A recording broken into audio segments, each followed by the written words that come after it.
તો આજે કોરવાનું ચાલુ કરી દીધું અને હવે આપણે આમાં બાજરી વાવવાની છે. કેટલા બધા મિત્રો જો કામ કરે, ખેડૂતના પરમ મિત્રો આ બધા, કારણ કે જ્યાં જ્યાં ખેડૂત કામ કરતા હોય ને ત્યાં લોકો હોય જ. બગલા તમને બધી જગ્યાએ જો વાવતા હોય તો પણ બગલા જોવા મળશે, ખેડતા હોય તો પણ બગલા જોવા મળશે, કંઈ વાટતા હોય તો બગલા જોવા મળશે, કંઈ પાણી વાળતા હોય તો બગલા જોવા મળશે. હા, એને હારે નારે જ હોય.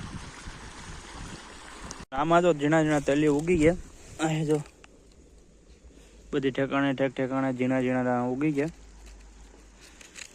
અમારા ઓનર કારીગર અમારા જો